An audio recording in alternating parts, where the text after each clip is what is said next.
You got numerous locations and distribution, and you got gone from brewing to also distilling. You've expanded. Yeah, so we started as a brewery. We were actually the first brewery to bring a gold medal to Wake County, which was kind of awesome. Yeah. You know, we were we were small and we were happy. We were just having fun, and we got a gold medal and we didn't know what to do with it. So it was kind of fun then. We started then. We're still small. We're not doing crazy stuff, but we are now have 5 locations. COVID changed a lot of directions for us. We launched a distillery right before COVID. We launched a second location right before COVID. We launched a third location in COVID. So after all that fun, where we are right now, we've got distribution in Carolinas and Georgia, and we have 5 locations, including one at Raleigh Airport. Okay, that's great. Good, congrats on the progress. Was that on plan, or are you ahead of schedule, behind schedule, or what's the big picture vision for Lonerider? The big picture vision changed quite a bit as the craft brewing market changed. The distilling market is actually, I like to say, is about 10 years behind craft brewing, and it's going to follow approximately the same path.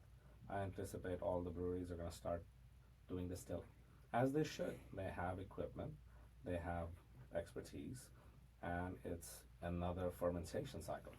So they really should. But the goal is to win in Carolinas and then start to go back out nationwide. Okay. What does winning look like? How do you quantify that? Winning looks like a great team that is happy, that is not stressed through all this COVID. Everybody, and by the way, without our team, we wouldn't have gotten there anyway. It's 99.99% of everything we do is because of them. The winning looks like for us, and that's for us. It's different for everybody. For us to become a significant player in Carolinas, North and South, build a great home for our team. You know that they're doing amazing. I would like our team to stay with us a very long time, and build a great home for the people that believed in us and our investors. So that's winning in the Carolinas. Winning overall, I mean, it's just a matter of how much we push over time.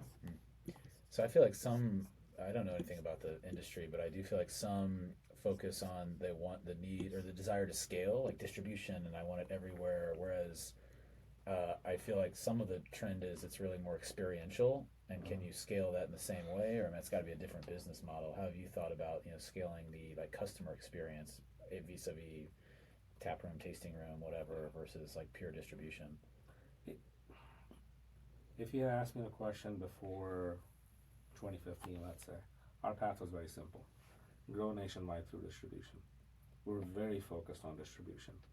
But after that, we started to realize what a market change in a massive scale looks like. And then COVID formed it up for us. I want to grow, but profitably and cautiously. Not, oh, we're going to just take over the world, because what world are you going to take over? There are more breweries closing today than ever. Every channel is exactly the same. Every channel, the brewers don't hold any power, and so all we're really doing is taking market share away from each other, not from the players we should be taking it from, and it's getting harder and harder to do that. So how do you combat that? Have a great team, have a great product, grow profitably, and grow with intent. Don't grow it just because you want to grow. Grow with intent. So, this is great. You have a unique background relative to many other brewers.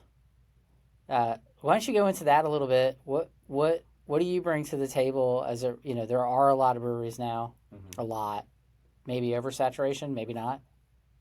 But how does your background, which is definitely unique compared to a lot of the brewers, especially locally, impact some of the decisions you make and how you grow? I'm a lot dumber than all of them. Yeah. So, that helps me. People have told me that, by the way. I know. I've got that on the mirror in the wall at the house. So, And it's But not actually a mirror, which just proves that you're dumb. It just says you're dumb. it just says you're dumb. It's That's glass. my mirror. Yeah. It's glass. Well, I had to put it right there on the mirror so while I'm brushing my teeth and I can look at the Yeah. reflection behind me too. Yeah. But the background in terms of we got lucky. I mean, because look, we started at the right time. A lot of that has to do with luck. If we were 5 years later, our story would have been different. And now, is that good luck or bad luck? I don't know, because 5 years later, the breweries that started, their story is a lot different. So we started at the right time for us. Our background essentially is, look, I'm from technology. I'm from India by way of Alabama, running a West Texas themed brewery in Raleigh, North Carolina, making a German style Hefeweizen, and at one point shipping it to Amsterdam. So all of it makes sense. Perfect. Right. Very linear progression. Very, very Yeah. little progression. Yeah. Really bad pool ball bouncing around. When we started, we had a very simple goal.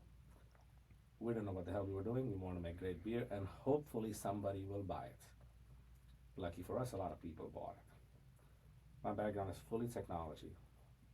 I have a bachelor's in computer science, a master's in computer science, and I went to work for Cisco.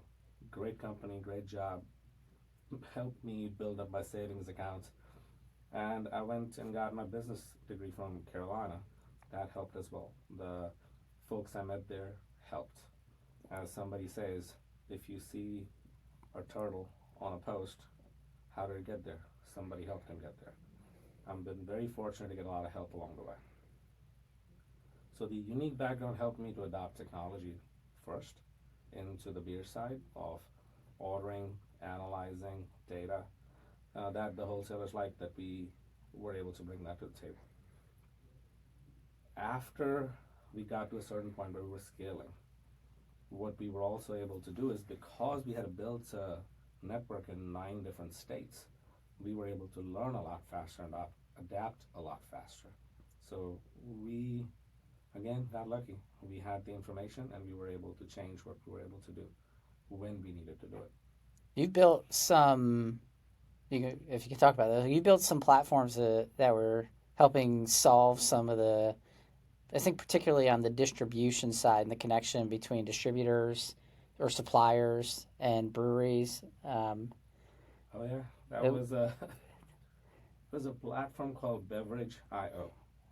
Essentially, when you walk into a bar, like, doesn't matter who's running the bar, there are usually about 30 people you're ordering from at any given point in time.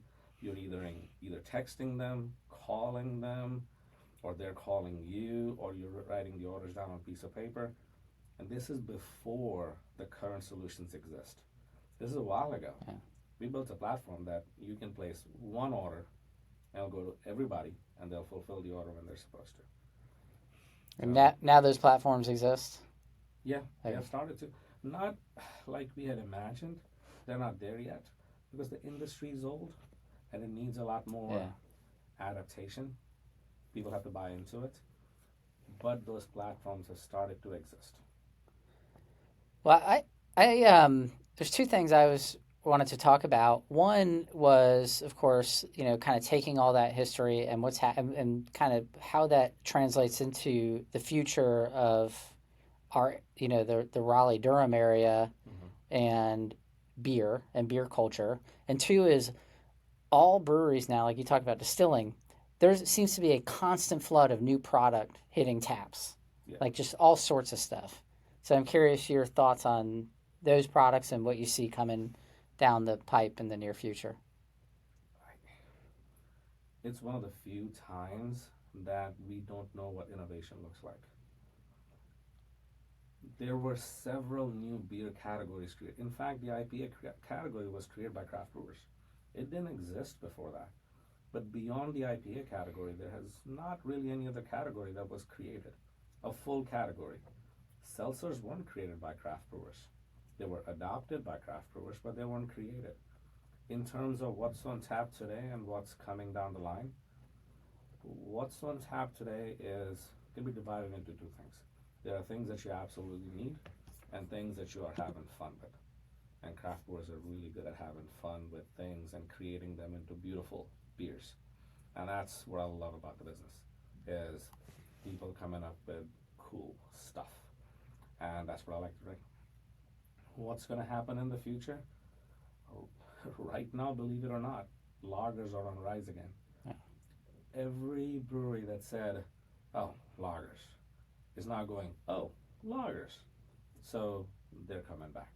That's going to be a resurgence for about a year. Then I'm having a very hard time figuring out what's next. There are things that we think can be next, but think about the retailers, what they're putting in their stores. In some retailers with over, 600 and 700 SKU proposals, only thing that are getting in stores is, well, FMBs, Mountain Dew, hard Mountain Dew, Mm. Jarritos, and partner with Bud Light. That's getting into SKUs. We're talking about anything you can think of, lemonades, iced teas, those are getting into sets. And that's what the industry wants right now. Whether that'll be the same thing in another year, I don't know. We're at a very interesting point. Yeah. It's the industry keeps expanding. Let me And ask you this. okay. What's your favorite beer to drink right now? What's my favorite beer to drink right now? I like strong, like Belgian, Mm-hmm. like strong Belgians, Yeah. and like triples and things like that. That would be my go-to. It's just they're strong, and they drink one or two of them and feel great. But that's a old world beer style. Right? I know it. I like it, and I do like lagers. Yeah. I do like lagers. I've always heard that lagers are hard to brew, and then everyone equates lagers with a cheap beer, and therefore. Yeah. But I do like lagers. The lagers are fantastic. They're actually one of the few beers you can't hide anything in. Right? If a beer is too complex and there's an off flavor, you may or may not pick up on it. But in a lager, you can't have any mess ups. It will show up. You will taste it. Yeah, you will know who makes a good one and who makes a bad one. I'm not a fan of all the like hard seltzers and things like that. Not that I have any. I understand why people drink them. Yeah. But there's this all that stuff's not for me. You're a big guy. I'd rather just drink beer. Yeah. Yeah. What about you, Nick? Good question. I've kind of historically been sort of an IPA guy, and kind of enjoyed that whole movement. I do appreciate the lager concept because sort of a light, like Mexican lager on a summer day is light. I did go a number of years not drinking beer at all because I thought I had a gluten insensitivity, or I thought that was inflammatory. I still don't think it's great for you to overdo gluten. Like, I still try to stay away from it, but I realized that beer didn't really impact me. I think it was the alcohol that was impacting me. I was like, I feel so inflamed. It's the gluten. I was like, no, it's actually the alcohol, which kind of doesn't necessarily natural segue, but I was kind of thinking, how do you think about your customer profile? And because I feel like I'm unique in some ways. Like, I think I drink 100% of my beer at a brewery or a bar. I think brewery first and then bar. In a bar, there's more options. I really don't buy and drink beer at home. Home is kind of, I don't know, maybe cocktail or maybe wine or maybe nothing. I don't know. And so I'm kind of feel like I fit in some category. Maybe obviously there's I go to the store and I buy Bud Light. Yeah. It's on volume. I just need something around. And there's also the like questionable, like, what are young people doing? They drink less. It's post COVID. Are people seeing that as a social opportunity? What's it like out there? How are you thinking about your customer profiles? So let me take it in two different ways, right? Our customer profile for the brewery overall and things that we send out in distribution. We make traditional styles of beer extremely well. That's what we focus on in the beginning. If you want to get a great Hefeweizen, we'll make it. If you want to get a great Mexican style lager, we will make it. Then the second category, in the same vein, what we do is we come up with these new styles. and then we make them extremely well. But we're not going to constantly release a different beer every single week because I believe it's better to create a few amazing things than a lot of things that may not be to the standards that you want them to be. So we will only make great things and we'll make fewer of them. But our pastel IPAs are awesome. We've got a couple of things in the hopper, and I guarantee it's going to take us 6 months to release them because we're going to take our time. We're going to make sure we do that right. Now, Seth Gordon, great guy, right? So I follow his philosophy on don't appeal to everybody, appeal to the smallest viable segment that you should. So, what's the smallest viable segment in beer? You can look at it in a tasting room, right? We have 5 tasting rooms. The person who goes to those 5 of them, they're all different. All different. I will tell you, the top selling beer that we have at almost all our tasting rooms is a Mexican style lager. Plain and simple. The second best selling is IPA for Outlaws. The third best selling is the Imperial Light Lager we make. It's an 8.4% lager, which is awesome. Anything but light. Huh? It's anything but light. Light at the end of the tunnel, Yeah, getting closer yeah. and closer. Go towards the light. It's good. But Yeah. think about that. You can pretty much guess those flavor profiles, right? That is what sells the most. Now the ones that we have fun with, like pastel IPAs, we find great customers that love that style and can't wait for us to bring it back. But there's not a mass market for it out there yet. So we've got to get to it, and that's going to take time. Yep. What about the whole trend or thought or notion that kind of the younger generation is drinking less? Is beer as a cager, sort of market size TAM shrinking or growing or Well, beer is declining. Yeah. Beer is overall declining. There is no doubt about that in the data. Most of the beer is being taken over by spirits, a lot of non-alcoholic. Yes, but not enough to make a difference yet. But you have the weed consumption is crazy. In fact, I think about 2 months ago, there's a report that came out of Colorado that weed was on decline, and it worried everybody. Which is, but other self-medication options. I'm kidding. Other options of recreation are taken away from beer. Beer is such an old category that it has nowhere to go but down because other options are available. Seltzers took a lot from the beer category. Now spirits are doing the same thing. Wine became strong as people age out and they get into their 50s and then 60s. They're sticking to spirits and wine. They're not no longer consuming as much beer. Beer traditionally was anywhere above 21 to 27-year-olds will consume beer a lot, but that normalized with craft as older populations came into it. Overall, to summarize, beer is declining. It is being cannibalized by other categories. That doesn't mean it'll go away. All it means is you gotta be more thoughtful with what you put out there, and you gotta manage your expectations. Isn't that a little bit cyclical too? I mean, there's always the new shiny object, and we have lots of new shiny objects. But I don't think consumption of substances are going down. right, it's all replacement. Yes. But in the end, I think a lot of those things are going to be more. They'll grow like weed and like CBD type stuff, and tincture based mushroom based drinks, anything like that. They'll continue to grow because they're really new and niche now. But I think in the end, they'll kind of sit side by side and beer will ebb and flow. Beer, I mean, really hit a peak. Like craft breweries are like, I mean, you throw a ball and hit a craft brewery. I mean, they're everywhere. So the bad ones will be weeded out. There'll be some consolidation. Of course, the big boys will still keep gobbling up and spitting out some of the good players in markets, and then a new crop, or the people that kind of stood by and remained independent, they'll grow and grow and grow. Absolutely. I think in past 20 years we had seen actually a pretty decent cycle. I think give it a little bit more time, the cycle will complete and start back up again. But something cool. I mean, if there's anything about craft brewers, we're innovative and we'll figure something else out. And that's going to happen. But I think next 2 years are going to be tougher for craft breweries than the past 15. Mhm.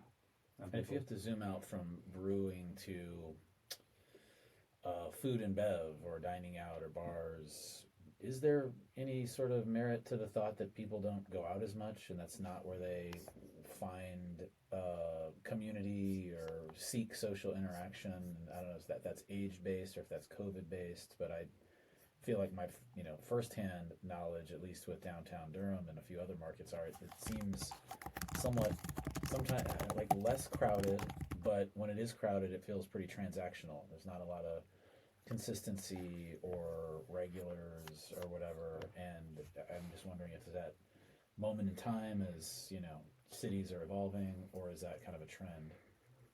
I think the live work play is taken away from the downtowns, from the centers that we used to consider downtowns.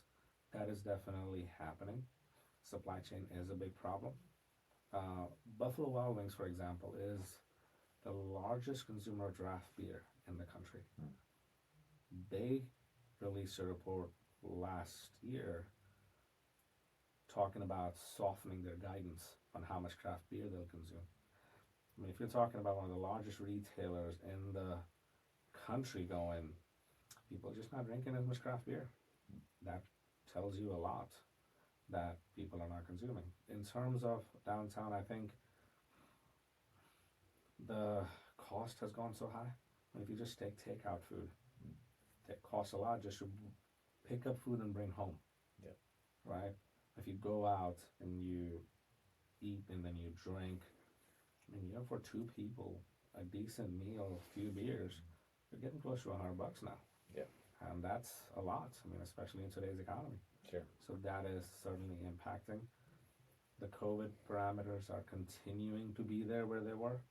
In COVID, people shifted from a 4-pack 10.99 of craft to a suitcase of Bud Light because it was easier. Plus, people didn't want to go to the store that often. Like, I'm not going to the store every 2 days. It was dangerous. So they shifted to suitcases. They shifted to lower priced products. And because COVID lasted as long as it did, those preferences stayed. They changed. So those effects are still, we're still feeling them. What about on that same thing? What is it? Whole Foods announced like the last quarter or something. Athletic Brewing, non-alcoholic beer, was their number one selling beer. Absolutely. I mean, that's a huge behavioral shift. Huge. And Athletic makes good beer. Like, to make a good non-alcoholic beer with proper food safe practices is not as easy as everybody thinks it is. So kudos to them for doing what they did. Yes, the non-alcoholic movement is strong. It's not going away anywhere for a while. Now, should everybody just rush and start making non-alcoholic beers? I don't think we should, and here's why. How many seltzers can you name? Yeah, it's like two. Right? Yeah. What's going to happen is exactly the same thing. There's going to be two winners, and the rest will be trying to chase the category and not get anywhere. What's the point? Win where you can.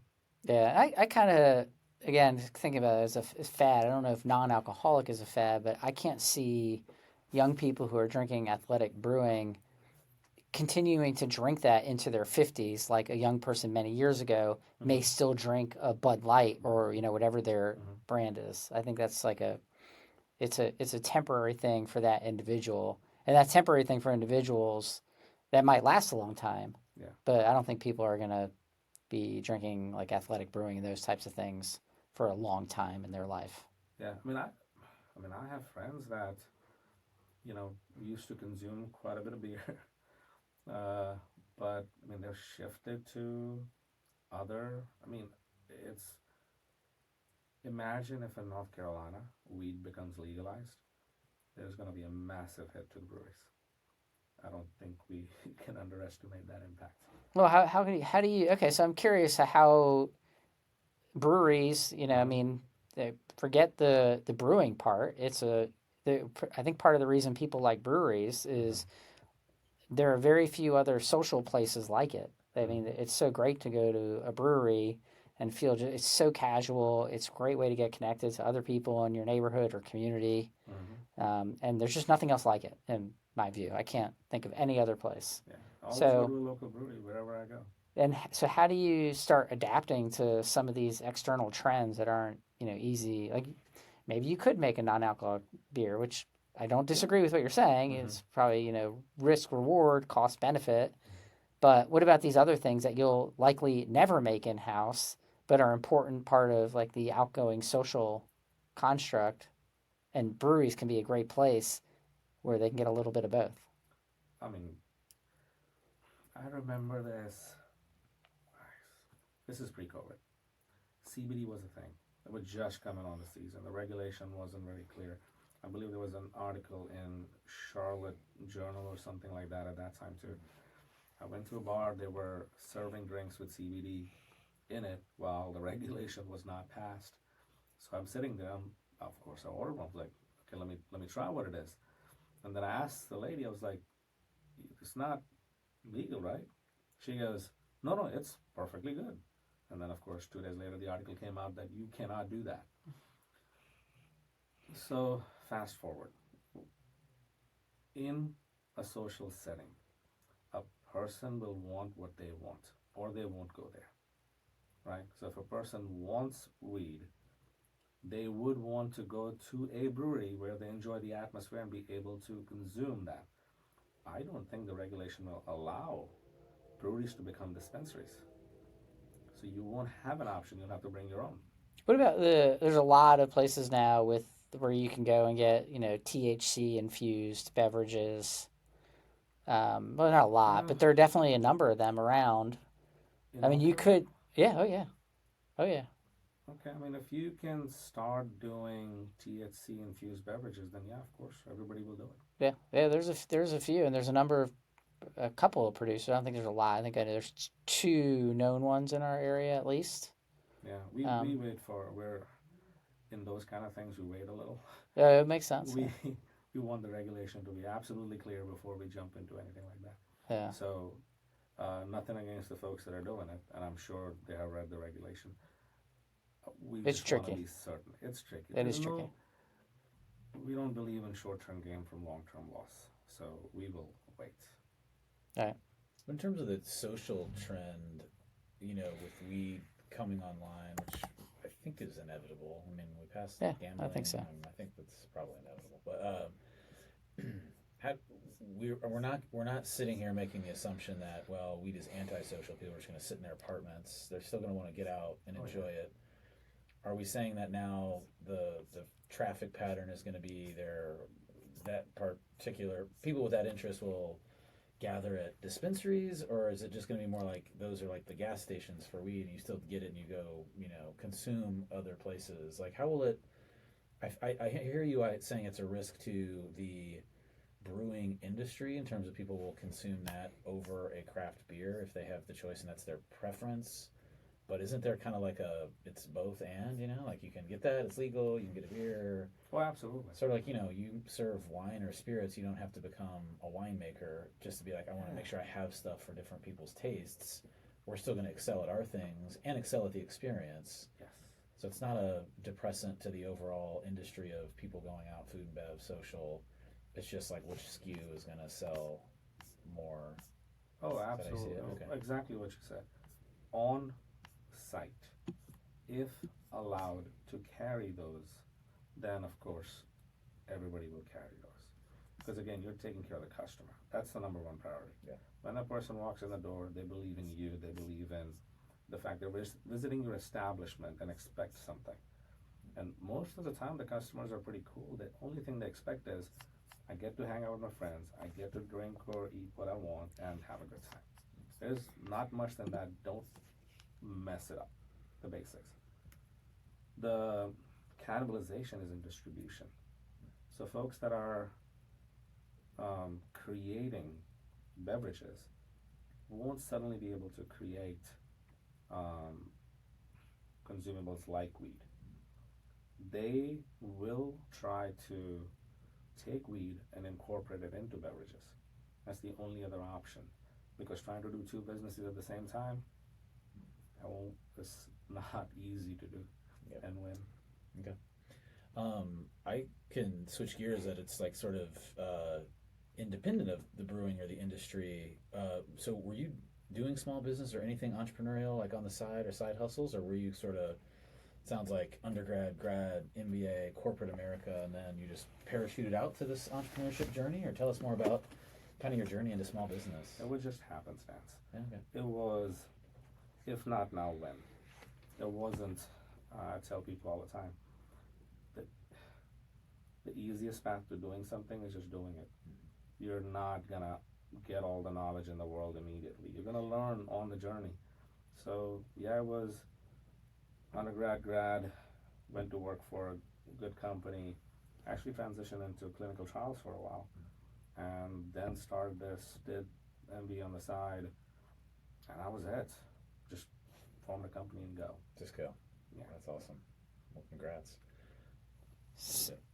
Well, but right before we got in here, we were talking about podcasts, and you were talking about you had always had an interest in doing a beer-related, brewing-related podcast because the ones that you've heard and the interviews you've heard were probably akin to how this one started, just the basic questions about how you got started, what you do. You said, I want to do it different. So what would that look like, and what are those questions? And let's talk about some of that. So I'll tell you the ones that I appreciate. There's a 919 Beer podcast. They're really good guys. They're in the industry, they understand it, and they ask the right questions. I don't know of a lot more in the local area. Unfortunately, I haven't been on them. There's a podcast, there's certain national podcasts. The problem is nobody asks the hard questions. Nobody asks the questions that, like, if I got on a podcast, I would like to know. Which we talk about a lot of wins, but we messed up a lot too. And sometimes we can teach people more by the mistakes we made than by the wins we had, right? A win is a win is a win. Oh, you did this and it worked out great. Well, good for you. Well, the problem is somebody out there is in a position where they're about to make a decision, which is difficult. And that's not about a win. It's about, oh crap, what do I do here? None of the podcasts that I listen to actually ever focused on that. I have the same issue with things like Guy Raz's podcast. You know, he talks a lot about how I built this. Fantastic podcast. I listened to it. Not a single time I've gone on it and went, oh yeah, I would like to hear something inspirational in terms of, well, I was about to be completely messed up and I did this and this saved me. My idea with the beer podcast was I want to cater the podcast to actually helping people in the industry that day-to-day struggle with the questions that they have, like we did. When we started, there were 40 breweries. There are over 400 in North Carolina now. We started, there were 1,500 in the nation. There are over 12,000. That's an explosion in the industry. We had no knowledge. We got help by this gentleman who owned Diamond Knot Brewing Company over on West Coast in Seattle.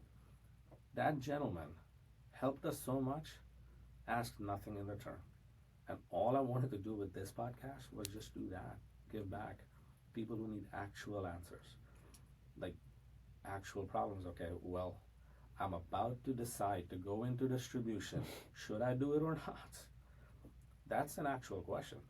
Most of the time is, oh yeah, you got into distribution, that's great. That's fantastic, go do that.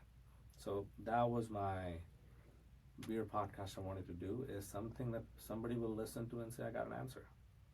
Okay, and I think some of those things are probably transcend just brewing. They're general business advice for. Yeah. Okay, let's talk about some of those things. All right. All right. So a 2-second history. When you opened Lonerider 16 years ago, is that true? I lived right down the road, about a mile away, and there's nowhere else to go. Yeah. And so I didn't know you at all. Yeah. I didn't know anyone. I would just go there after work, and I'm air quoting, and after work was probably about 3 p.m. That's And totally just after work. yeah, it's after work. 'Cause And you were I up by 5 a.m. every day. So well, back then no, but I would bring my laptop. I'd still be working, working remotely, which wasn't a thing really back then. trendsetter. But I was there pretty regularly. And so I'm curious, back then in that first year, what were some of the like biggest like unknown unknowns that that probably happen to every brewer who opens in that first year? Oh, how much time you got? Give me like the top two. Let me tell you, like, I mean, I was fortunate, right? I opened the brewery with two other guys. They were fantastic guys. We all learned our own side of things, and we all had the same questions. But some things, like, we hired the gentleman. His name is Lee Chase. He was the one of the first brewers at Stone Brewing Company. Made their first 100,000 barrels with them. We didn't know how to use our system. Well, he came in and taught us on our system how to brew Shotgun Betty. Because I mean, so one of the gentlemen I started with, he was the guy with the recipe. He was a great guy. So I mean, we knew how to brew it on a small system, but we didn't know how to turn our system on properly and get the first batch of Shotgun Betty brewed. We brought this gentleman in, and over 2 days with no sleep, we worked with him and brewed the first batch of Shotgun Betty. Well, the first batch of Shotgun Betty went down the drain because of equipment failure, but the second batch was fine. How did you determine like the size and scope of the first brewery? Like how much, how big of a system you should acquire? How are you going to get the funding for it? Didn't have any idea. A buddy of ours told that there was a brewery down in South Carolina that was leaving their equipment behind, and we bought it. What we knew was this: all the research we had done. This is where the business school helped. We understood our first break-even step, and we sized to reach our break-even step in 2 or 3 years. So fortunately, again, luck, right? If we hadn't bought that system, we would have had to buy something different. That system was adequate enough to get to our first step. That's what we did.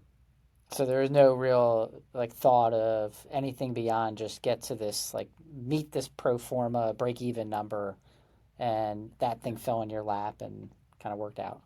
Well, so we probably built 10 different pro formas, and none of them were accurate. A lot of times you build pro formas, again, imagine like 16 years ago, there was nothing out there.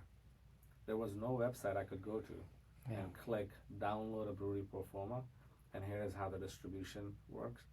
We were one of the first brewers to get into the distribution system in a major distribution system of Anheuser-Busch wholesalers. It was a big step. There was no economic model out there. So anything we would guess would be wrong. So we had to, just ask. And we asked a lot of good folks. There was a gentleman who became our advisor at that time. Fantastic gentleman named Chris Newton. He made the first introduction to a wholesaler. He said, "Come meet my buddy." And I met him. And that gentleman was fantastic. And that's how we learned. But we had no knowledge, and we had to guess. Today, you Google brewery pro formas, there's hundreds of them out there. But there just wasn't there before. Yeah. So okay. So you get kind of that through that first, let's say, 3 year period, or what I think like you said 3 year. You kind of gold out to be at break even 3 years, and then what was the biggest next challenge that that would probably resonate with anyone else or people should know about if they're looking to start or are in the beginning? Well, first before that, does break even mean like on an operating basis, or some sort of like including some sort of payback period for money you put in for like the equipment, for example? Just the operating period. Because what are the big costs? I mean, rent, power, water, utilities, and then all your supplies, right? Yeah, plus anything you spend in sales and marketing, your operating expenses, labor and operating expenses got to be kept in pretty tight control. In a brand building such as a physical product, you have a lot of on-site promotions. I mean, just in tap handles, we probably made 8,000 to 10,000 tap handles. I have no idea where they are. Okay. They vanished, right? you'll go to a bar, they're like 7 on the ceiling, and I'm like, well, that's $250 right there. Okay. But that's how those things take a lot. So break even, including all operating costs, not including a payback. Okay. Yeah, I don't know the math on beer, but how many, like, do you then calculate that by covers, customers? I mean, just straight up pints served or Barrels sold. barrels sold? So brewery is a very big step function of fixed versus variable cost. On a fixed and variable cost basis, if you have a right sized brewery, your break even will come close to 3,000 to 3,500 barrels. That's where it'll come Per annually. annually. Yeah. So average beer produced last year in the country, it may have changed a little bit, but the number I had was 2,900 barrels per brewery. So breweries are skirting that issue. But at the time that we did, and that's in distribution, at the time we did, you are looking at, right now a lot is subsidized by the tap rooms. The tap rooms make higher profit revenue. Well, again, when we started, that wasn't even a possibility. We had a dock and people just started showing up, so we started giving people beer. So that was another complexity at that time. The regulations weren't clear then. So where we are today, I would say to become profitable in-house, I mean, you can become profitable in-house on selling your own 600 to 700 barrels of beer. But if you're in distribution, you're going to need about 3,500 barrels worth of beer to get break-even profitable. Is that a signal? I mean, does that mean that people should start with their experience first because it's a faster break even and they can build brand locally, then move into distribution? Is distribution not a good model, or is it one of those where it's a longer investment, but once you're there, it's more of something that exists in perpetuity? It's more like ARR. So in distribution, it's like ARR, right? I mean, even on site it is, but site's very seasonal. If it rained today, your day is going to be terrible. People are not leaving home. If it's a storm, you're shutting down. So it's very, very weather and location dependent on the taproom side. On the distribution side, it's fairly consistent. You can predict the patterns, not an issue. So the goal that somebody should have is what they want to do most of. If you want to take care of the customers at site, you want to be present there every day, you're not really building a brand that way. Or if you are building a brand, then you have to go into distribution. But you should do it with thought and the fact that the money's going to come a lot slower. Profits are going to be depressed a lot more. It's very complex, and especially today, is probably the hardest time in distribution than there has ever been. Sure. Well, it's like our business. I mean, I can, bill 100 hours and make, 20 grand or whatever. But I have to produce all those, and the next month it could be zero if I don't do any. Yeah. It would take me a lot of software and a lot of expense, hundreds of thousands of dollars, to build my first 20 grand of monthly recurring revenue. Yeah. But that's a better long-term business and business valuation model, so I, in many ways, am incentivized to do both, just not go broke getting there. That's interesting. I wasn't even thinking about the fact that when you started, tap rooms weren't even a thing. No. So that is a big, you started this really, I don't even know how, I guess it was like to become a label, to become a brand, a household name, like you said, distribution or bust, which that makes a lot more sense now. Yeah, and it wasn't distribution or bust, that was the only thing. That was the only thing. It was the only thing we could do. Right. The tap rooms, people hadn't figured out yet. Sure. The regulation wasn't clear where we were based. We set it up as a manufacturing plant. Look, we sent information to the city. They didn't know what to do with it. Oh, yeah. There was no guidebook on what it means to open a brewery. As time went, the city became efficient at understanding breweries and giving permits, and the regulation became a lot clearer. There were lawyers and legal assistance that was available to do it much more easily. We had to learn. Yeah. I heard a recent conversation with a startup brewer really say, I mean, tap rooms are where you make your money, and distribution initially is a real just nice to have, just to kind of for like brand awareness. So they almost took like, and this was within the last year or so, kind of the exact opposite approach. And obviously that wasn't available to you. Mm. Is that, what was he saying, right, wrong, or what would your kind of opinion on that statement be? I mean, there's maybe no right or wrong, but what's your opinion on that statement? I mean, he's absolutely right. I mean, that's where you make your money. You really do. If you ask me a question, and somebody asked me this question a while ago, I said, how many breweries are possible? I said, as many as you want. Just How many change the McDonald's name. are there? Yeah. Yeah, just change the name of every bar to a brewery. Yeah. Why not? Why can't you do that? And they can all exist in harmony if they're location based like that. Mm. But the difficult challenge comes, there's only so much space in the cold box. All right? Mm. If you get into, let's say, and I'll say this is so positive about the retailers now. They understand craft beer and they support it, which wasn't the case in the beginning either. People didn't understand it. But now, all the retailers like Harris Teeter, Food Lion, Lowe's Foods, I mean, they're amazing in supporting craft brewers, which is fantastic. But they have a different issue. Their real estate is not growing at the size the product offerings are growing. The cold box is the cold box. It is just as big as it was not too long ago. So, then if you make more offerings, they've got to take it from somebody, right? And when they take it from somebody who's established, what happens? Well, that person has to make a different decision, but also create a problem for the person they gave it to. If that person can't support that model, well, it's a whammy on both sides. Yeah. Is there a potential watershed moment for the industry? Obviously, there's some risks, weed being legalized, the general decline in beer. Are there big unlocks that could happen? I mean, I know you said distribution is hard because, getting on those trucks that will carry you to every place. I mean, there's a lot of, I think, almost like monopolies with that, and like regulation that sort of tamps down what local smaller batch, producers can make, is my understanding. Is there some like future where that changes and like that the pie does grow again for the craft breweries? I think it's going to have to change a lot more before that happens. The regulation has to change. Self-distribution, North Carolina did a good job at allowing folks to self-distribute, but making a self-distribution network is expensive. Mm-hmm. It's extremely expensive. You can do it very well. I mean, breweries like Red Oak proved that you can do it very well in a local market. Right.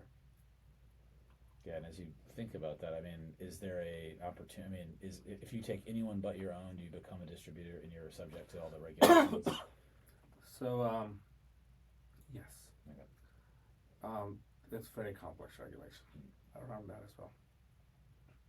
You can self-distribute your own product up to 100,000 barrels total combined cumulative. How many breweries do that in state today? 0. Will anybody do it in the state at that level? At the current rate and the breweries that are there? 100,000 No. cumulative, like ever or every year? No, every year. Okay. And you just said 3,000 is getting you to break even. That's It's going to have to be 30 plus X. There is nobody getting to that level Can't without a make that. significant investment. Right. It's just not possible.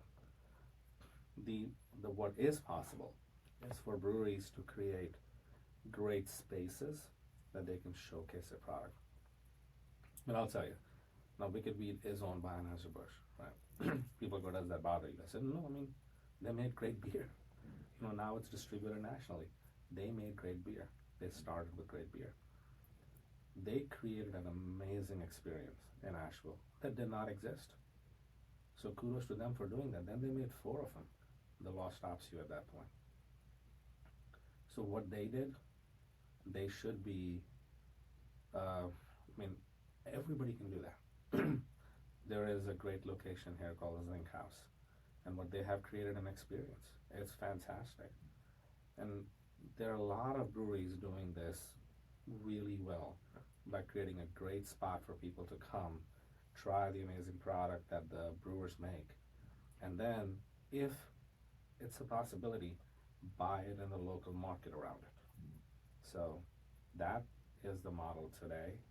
That'll get you success faster. And yeah, I think where you're going with that before I interrupted was, I mean, in the 15 years plus, what are some other important inflection points? Whether it was just only inflection up or it was sort of a make or break, after that, initial startup and couple year period to get from zero to break even. And I kind of caveat that with like put COVID aside. No COVID related because I mean everyone understands. Well, just because everyone, yeah, Come on, you're on the because record. well, who knows? Did you get the jab? Yeah. I'm just kidding. I mean, if you put that aside, everyone knows the challenges, and that was but like, what are the challenges that brewers might face and the small businesses might face, in more traditional times? There's a great book by a gentleman named, I believe, don't quote, I'll tell you the name of the book, but it was by a gentleman named Richard Davini, I believe. It was called Hyper Competition. I believe the craft breweries followed that book to a T. We got to hyper competition because we created so many breweries, and we should. I mean, honestly, I love to try new beer. When I see it, I want to try it. So, but there were so many breweries that cannot be sustained in the ecosystem. The first inflection point was just make beer. Well, a lot of not so great beer came into the market, and a lot of brewers realized that. And then even at Craft Brewers Conference, it was a rally: stop making craft beer, make craft beer, not craft beer. And that was happening. So everybody and the equipment became sophisticated. Everybody started making good beer. Well, everybody started making good beer. That means we normalized everything. And now with, just in the state I should talk nationally, with about 12,000 craft breweries, you cannot differentiate. So to your question about inflection points in the life cycle while taking out the COVID phenomenon. The COVID phenomenon impacted supply chain and pricing more heavily than it should have. Though that change would have happened regardless of COVID, pricing would have increased because the competition for supply was increasing. Lots of opportunity, channel was restricted, and only breweries that were really designed to be in the distribution channel got into it. Fast forward, those breweries continue to see growth. Wholesalers had limited number of brands so they could focus on them. Second inflection point. Wholesalers started to grab more breweries that were not proven, right? So instead of saying, well, I'm going to look at these 10 breweries and pick one, yes, I'm going to look at these 10 breweries, I'm going to pick 9. Well, wholesalers got crowded, SKU confusion happened, channel got inundated and saturated. They had to change their systems because they couldn't handle it, right? Inflection point 3, cold box got jammed. There were just too many styles coming in. And retailers did the best they could, but you can only give so many options. I mean, we could talk to retailers directly, and then retailers did the logical thing that they should have done. I'm getting too many requests, guys, go through your wholesaler, right? Another inflection point. Supply restrictions. Let's take away COVID. Remember when fracking was a thing? Mm-hmm.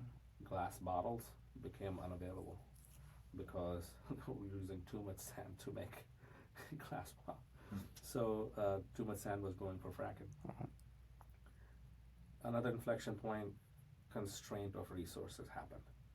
That would have happened with or without COVID. It's just COVID made it extreme. Mm-hmm.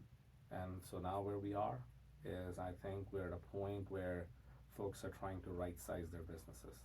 They're trying to understand how to get back to profitability by making hard decisions. And that's where we are today. I had two practical questions. One is, how price sensitive are consumers? Because I feel like going to Lonerider, the prices really for a pint haven't changed much, but your costs have probably gone up a lot. Yeah. So I'm curious how if you were to raise prices like on a pint by 50 cents, mm-hmm. how would that be impactful, or $1? It will be, especially today. Consumers are price sensitive. They are getting hit by everywhere else, right? So beer's always been that, man, I can go get a good beer. That's always been that one of those things. So consumers are quite price sensitive, and rightfully so. They are having a lot more obligation than they used to before. So we're trying our hardest not to raise prices. Yeah. So it's important that we continue to cater to the people that cater to us. And the other thing was like on the other side, like the operation side, getting good people to work, Yes, good employees. How hard has that been recently? And is turnover different than it was like 10 years ago or even just pre COVID? it is. I and I don't have the numbers on this, but I'm not seeing as many brewers with educations graduating than it was before. And because the number of the breweries are decreasing, you are having a challenge in people actually wanting to go into that industry. And a lot of brewers that started in passion grew out of the industry, they left the industry. And we had a lot of brain drain from the industry, really, really, really smart brewers. And there are some smart brewers that stayed in and opened their own breweries, and kudos to them. But yeah, the talent is a lot harder now. And if you have good team members, you should hold on to them. You should take care of them. What about on the front of the house, like the bartenders and It's the getting more, better. okay. COVID was difficult, Yeah. but it's getting better. We're finding a lot more interest in people coming back to work, and really, really good people. Yeah. Um, how you said something that I feel like I've heard, so it's not surprising. But how many brewers own? How many breweries are like brewer led versus you start a brewery and hire a brewer? Oh, I mean, I would say most breweries are with a founding team that had a brewer in it, Hmm. because look, it's hard work Yeah. and it's a lot of passion. There's several breweries, but they start usually at a different scale, and they start with an intent for mass distribution or contract brewing. Mm, But most breweries that start are brewer led sure. because and it's important. And so you guys had a brewer on staff, and then you brought in obviously experts to help kind of upskill. Yeah, one of the three gentlemen, he was a brewer. But then we were doing our day jobs. Mm-hmm. Like I would get off work at 3:30, go in the market, and sell beer. Nice. And by the time I got done selling beer, then I had to go to the brewery and to do stuff, whatever that stuff was, right? People selling tapes out of their trunk, you would just be like, "Hey guys, come on after work." Yeah. You just pop open the trunk. There's ice chests. Your trunk was converted into an ice chest. I was consulting at that time for my company, and after work I would go to the bar and try to sell beer. Mm.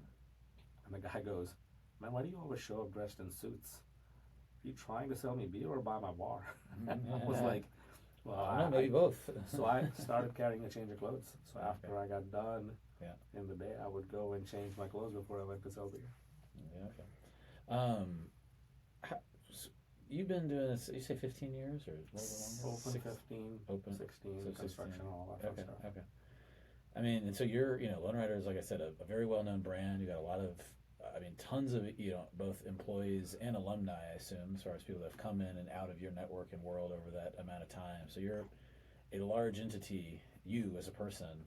How do you, like, what keeps you excited and keeps you motivated for the next haul, 3, 5 years? Obviously, I love it, right? Otherwise, we wouldn't still like. Other than the fact that I love beer, and I do love bourbon as well. It's it's the people. It's I've been very, very, very, very fortunate to make great friends, and we've got great investors in the business, and we've got been so thankful for the team that we've had. I mean, look, Lone Rider wouldn't exist without the people that went through it, Sure. and I will say that 1,000 times over. It is all them, not me. All I was able to do was able to listen. What keeps me excited is even today, I was in Morehead City, we were selling beer, sitting at a bar, we were introducing our cerveza, and this gentleman tried the cerveza and he goes, oh shit, Sweet Josie, that's an awesome beer. And I was like, we made that beer 15 years ago. And it still brings a smile to my face that all the hard work that everybody that's involved in the business did is reflected in that comment. And that's why I keep doing it. Sure. That's great. Yeah, I mean, legacy, people, It's, connections, relationships. I think those are great reasons. yeah, I mean, at some point in time, it's like Lone Rider will probably evolve sometime, someday, right? It's not gonna stay the way it is. It's gotta grow. It's gotta be different. It's gotta do cool and exciting things. Yeah. But the core doesn't change. The respect for the people, the respect for customers, and the respect for product doesn't change. Yeah. That stays, then we'll be fine. Yeah. If that goes away, we won't be fine. And I kind of set the stage of your, big entity is like, I feel like people, associate you with the brand, or anytime there's leadership, they take like the leadership for granted sometimes. Like, all right, they're a rock. They'll keep pushing us really forever. And it's like, well, no, people have real kind of thoughts and, fears or questions about future, or what's going on, or how will I evolve, professionally, personally, and what keeps me going. And it sounds like you're, fortunate that you've got kind of you've got a great horse to ride, because you love what you're doing, and it's making a big impact. It's a good horse to ride analogy with Lone Rider here. I like it. Yeah, I did that on. yeah, I wish I could say I did that on purpose. But, yeah. I will say Lone this. Rider. I like how Jim Cook from Sam Adams a lot of times puts it. He's been doing this for so long, right? He's one of the original pioneers of the industry. We don't give him enough credit in terms of the industry really wouldn't exist without him doing what he did. I mean, those folks that have done, like, I mean, if you look at Stone Brewing, if you look at Dogfish Head, if you look at, I mean, Anchor Steam, I mean, these are legends, right? Jim Cook, even when today he goes on a podcast or an interview, he's always drinks a beer. He's always happy about it.